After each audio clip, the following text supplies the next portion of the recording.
Et si je vous disais que ce mouvement des Gilets jaunes qui était censé défendre le peuple a fini par l'étouffer lui-même? Je vais vous expliquer pourquoi les Gilets jaunes, au lieu de sauver la France d'en bas, ils l'ont enfoncé encore plus profond dans leur trou de balle. Maintenant, je vais parler de ce que les Gilets jaunes ont réellement changé et ont réellement apporté, parce que oui, il y a eu quelques points positifs. Il y a eu la hausse du SMIC à peu près de 100 euros. Il y a eu aussi du coup l'annulation de la taxe carbone, c'est ce pourquoi il y a eu ce mouvement d'ailleurs, il me semble à la base, et la suppression de la hausse des taxes de carburant. Entre autres, il y a eu aussi une visibilité médiatique sur les zones plus rurales qui ont été du coup mis au centre du débat. Ça a permis au lancement aussi de grands débats nationaux entre le peuple, les élites et toute classe sociale. Donc ça a apporté quand même quelques trucs. Alors pourquoi je suis aussi virulent dans mon titre et pourquoi je dis que ça a plus tout niqué qu'autre chose? En gros, pourquoi ça a été une catastrophe, ce mouvement? Pourquoi? Je vous explique ça maintenant. Je vais commencer petit et je vais finir en profondeur. Quand je dis en profondeur, c'est que je vais pas aller profond forcément dans les sujets, mais je vais aller profond dans le trou de balle des trous de balle qui militer. Du coup, il n'y a eu aucune réforme concrète émise, ni de redistribution des richesses, il n'y a eu rien de tout ça.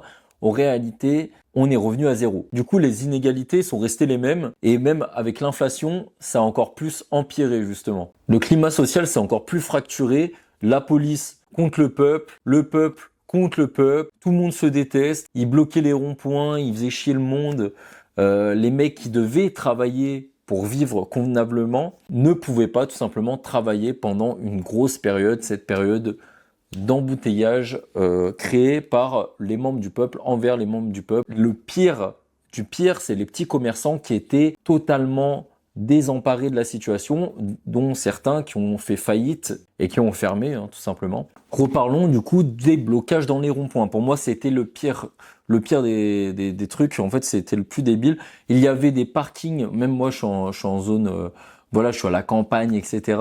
Il y avait des endroits où les gens, ils bloquaient les parkings. Moi, je travaille dans un magasin.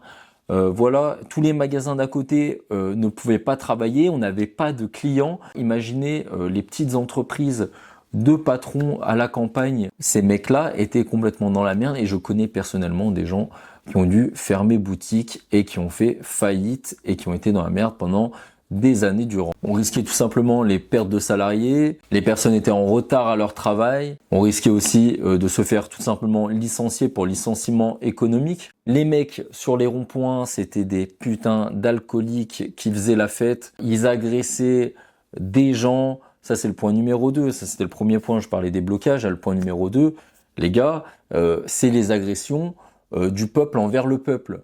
Ça veut dire que moi, j'étais témoin, j'ai dû me bagarrer, les gars. J'ai dû enculer un mec qui, tout simplement, a agressé un vieux en Porsche. Les gars, devant moi. Et ça, c'était tous les jours. Des mecs, des anciens qui ont réussi leur vie, qui ont travaillé toute leur vie, certains dans le bâtiment, etc. Je veux dire, les gens, ils n'ont pas l'argent de rien. Ils ont bossé.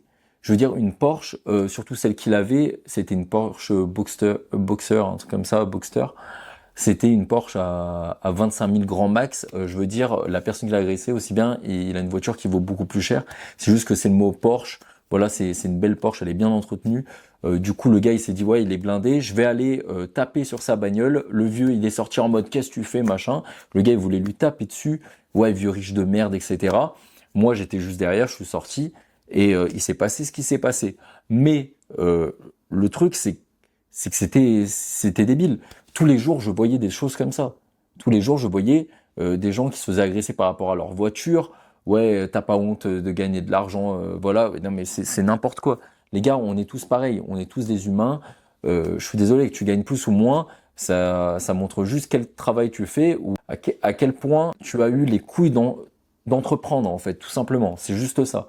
Donc, les gars, s'en prendre à d'autres humains, tout ça parce qu'ils gagnent plus, je veux dire, c'est ridicule, c'est lunaire en fait, c'est juste lunaire.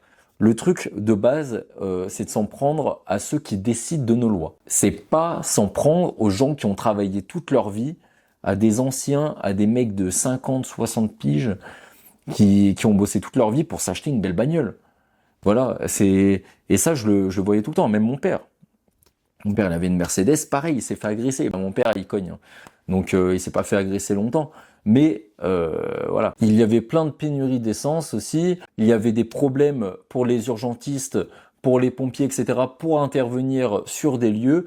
Et ça, c'était catastrophique. Et les pompiers qui ne pouvaient pas intervenir à vitesse grand V comme ils le pouvaient de manière normale, car ils étaient bloqués vers une ribambelle de personnes qui bloquaient les ronds-points tout simplement. Aussi, ça a instauré un climat de peur dans les villes, surtout les grandes villes, voilà, où il y avait des dégradations.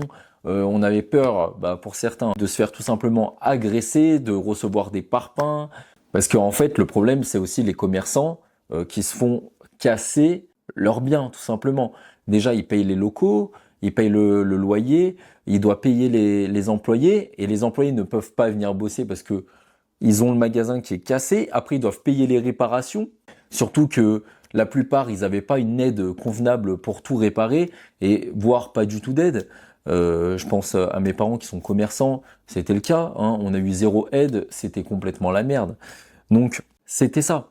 C'était des gens qui cassaient, c'était des alcooliques, ils faisaient des barbecues sur les ronds-points, ils faisaient chez tout le monde. Nous, on passait, ça nous disait, ouais, mettez votre gilet jaune devant. Moi, je dis non, je le mettrai pas, je suis pas d'accord avec ça. Moi, ça m'empêche d'aller bosser, voilà, ça met dans la merde toute ma famille. Donc non. Et là, on me dit, ouais, espèce de connard et tout. Du coup, moi, je dis, attends, répète pour voir et tout. Voilà, ça met un climat anxiogène, de négativité. Les gens s'en prennent aux autres gens, alors que c'est pas le but principal de cette action qui est de manifester des gilets jaunes. Ok, ça a fonctionné pour quelques trucs, mais au fond, avec l'inflation, ça a rien changé, ça a vraiment rien changé. Juste la taxe carbone, etc., a pas été faite, donc ok, c'est bien, mais en gros, c'est revenu à zéro, quoi. Il y a eu zéro gros changement. Le peuple a eu des gros dégâts personnels et en apathie, tout simplement, plus que l'État. L'État, il s'est rien passé, hein. Pour Emmanuel Macron, pour les ministres, etc., il s'est absolument rien passé, les gars. C'est que pour nous, c'était pour notre pomme. Et c'est pour ça que ça m'énervait quand je les voyais totalement bourrés sur les ronds-points et tout. Et moi, je me disais, putain, moi, je veux bosser, je veux gagner ma vie. Non, je ne peux pas. Je ne peux pas, j'arrive en retard. Putain de merde. Ça va être quoi, ça? C'est quoi? Sérieux. La plupart, ils sont au RSA, ils viennent, ils savent pas ce qu'ils font. Ils ont pas d'ambition. C'est juste des mecs qui ont loupé ce qu'ils pouvaient faire juste de vivre. Donc, et avoir une vie convenable. Autrement dit, il y a aussi des enfants qui ont été traumatisés tout simplement des violences qu'ils ont vécues à ces moments-là, que ce soit par les policiers, les passants, les casseurs, etc. Les gamins, ils doivent se dire, mais dans quel pays je vis? C'est vraiment un pays de merde. Mais bref, bon, heureusement que ça n'a pas duré très longtemps. Pareil, il y a eu des conflits entre les voisins, les proches, etc., qui sur le long terme créaient des tensions tout simplement dans les villages, dans les villes, etc. Et ça dissout le peuple plus qu'autre chose. C'était censé réunir, ça a fait que dissoudre. On s'est dit, ces enculés de débiles mentaux, ils sont là.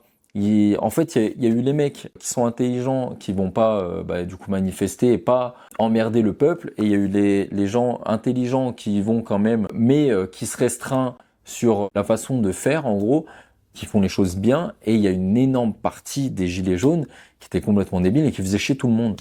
Et le pire, c'est notre image au niveau international. Déjà, qu'on est mal vu, on est venu comme des homosexuels, des tapettes dans les autres pays. Alors là, je vous dis pas. Ils ont dit, on est dans un pays de singes, tout simplement. En gros, c'était un fiasco total, c'était le peuple contre le peuple.